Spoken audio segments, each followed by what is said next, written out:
नमस्कार, संपूर्ण भारत न्यूज़ में आपका स्वागत है। मैं हूं मानस द्विवेदी। आप देख रहे हैं संपूर्ण भारत न्यूज़। दोस्तों, 1 मई से बहुत सारे नियम जो हैं वो बदल दिए गए हैं और ये जो नियम बदले गए हैं उनका सीधा हमारे जीवन से संबंध है। यानी कि इन बदले हुए नियमों का हमारे जीवन पर प्रभाव पड़ेगा। तो ज़ाहिर-सी बात है, इन बदले हुए नियमों से हमें अवगत होना चाहिए और अप टू डेट रहना चाहिए। तो आइए आज मैं इन बदले हुए नियमों पर चर्चा करता हूँ। सबसे पहले तो ये जो बदले हुए नियम हैं वो किन-किन क्षेत्रों में हुए उसके बारे में आपको बता दूँ। बैंकिंग के क्षेत्रों में, एटीएम के क्षेत्रों में, पेंशन के क्षेत्रों में और एयरप्लेन यानी कि एयर इंडिया ने कई बदलाव किए हैं। तो आइए एक-एक कर उस विषय पर हम बात करते हैं। स्टेट बैंक ऑफ इंडिया ने रेट ऑफ इंटरेस्ट घटा दिया है। यानी कि यदि आपका स्टेट बैंक ऑफ इंडिया में 1 लाख रुपए जमा है तो अब आपको रेट ऑफ इंटरेस्ट यानी कि जो ब्याज दर है वो कम स्टेट बैंक ऑफ इंडिया देगा। बदले में यदि आपको कोई काम है और आपको लोन लेना है तो लोन जो है वो सस्ता कर दिया गया है स्टेट बैंक ऑफ इंडिया की तरफ से। और सबसे बड़ी बात तो ये है कि एलपीजी गैस जिसका हम सब इस्तेमाल करते हैं उसे सस्ता कर दिया गया है और ये खुशखबरी है।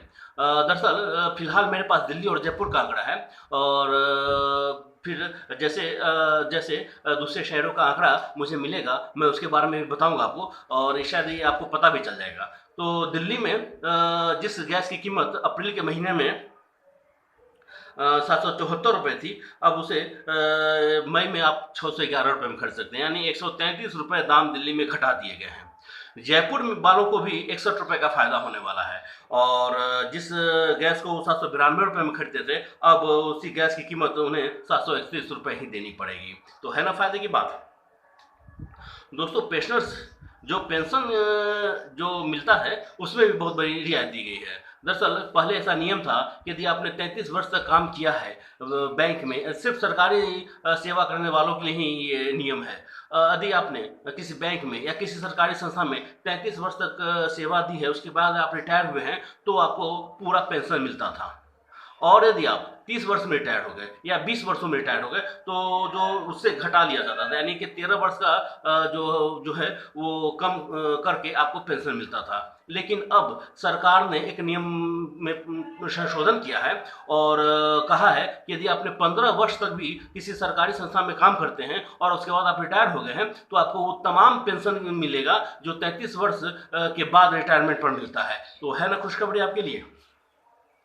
उसके बाद मैं आपको बता दूं एटीएम एटीएम में भी अब बहुत सख्ती बढ़ती जा रही है। यानी कि आप एक बार एटीएम का उपयोग करते हैं उसके बाद एटीएम को जो है पूरी तरह से सैनिटाइज कर दिया जाएगा, साफ सुथरा किया जाएगा और यदि ऐसा नहीं किया जाएगा तो उस एटीएम चैम्बर को पूरी सील कर दिया जाएगा। इसकी जानकारी सारे बैंकों को दे दी गई है और ये जो सुविधा है एटीएम को साफ सुथरा रखने की, ये सारे बैंक के जितने भी एटीएम हैं उन तमाम एटीएम पर ये बात लागू होगी और हर जगह अगर एक बार मैं जाता हूँ एटीएम से कुछ पैसे निकालता हूँ उसके बाद उसको तुरंत सैनिटाइज कर दिया जाएगा। उसके बाद दूसरे ग्राहक जाते हैं वो पैसा निकालते हैं तो तुरंत उसको साफ सुथरा किया जाएगा, सैनिटाइज किया जाएगा और ऐसा नहीं करने पर पूरे के पूरे एटीएम चैम्बर को सील कर दिया जाएगा।